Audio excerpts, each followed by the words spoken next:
Hi everyone, it's Connor from Kent, and yeah, I thought I would show you some of my houseplants today.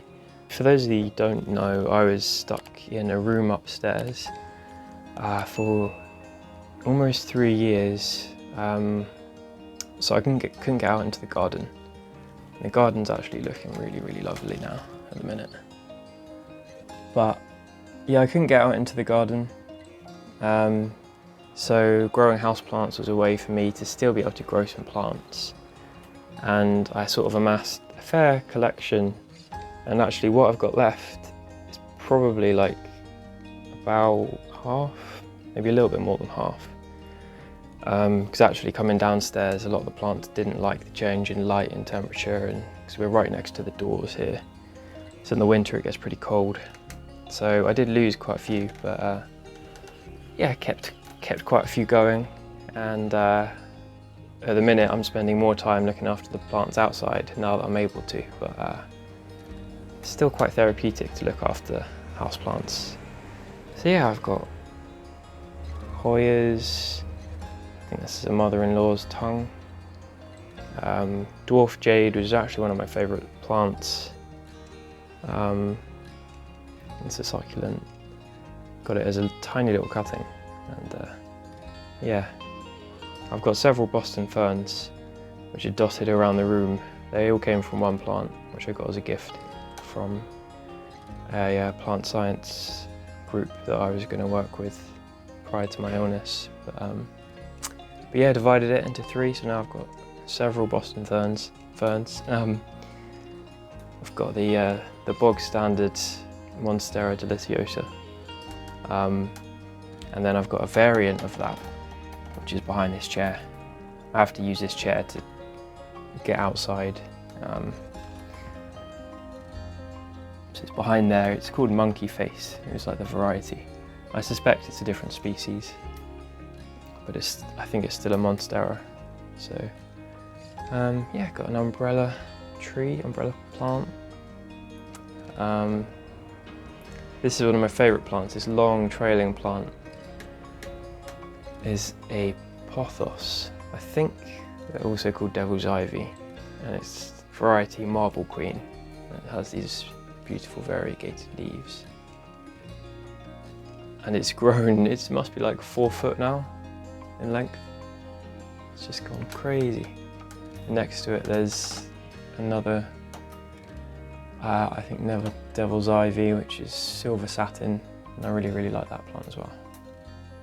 And this one here, the big, huge one, is a dwarf Cavendish banana. So it's a hybrid, so it could potentially produce edible fruit here.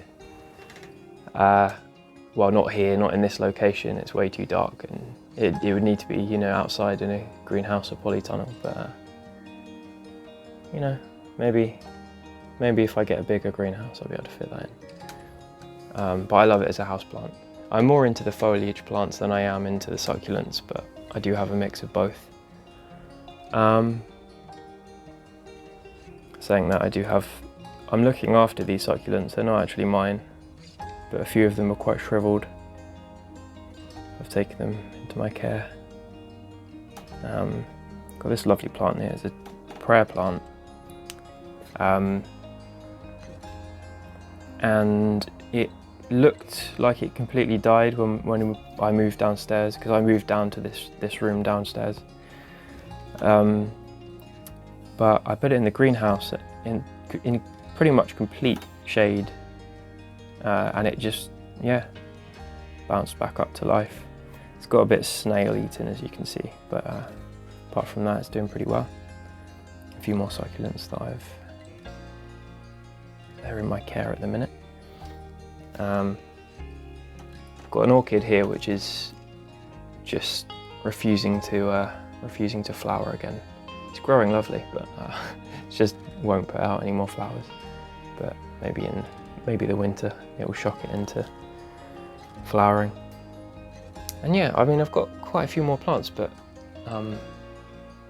as you can see, they're tucked away and on shelves, and I do have a few plants way back in the room which are in deep shade. got some moss and another banana. But yeah, that's my sort of most of my houseplants really. Well, this one's actually pretty cool. I got given this the other day actually as a gift. I've repotted it into a terracotta pot, but it's called a Mexican hat plant, and these little,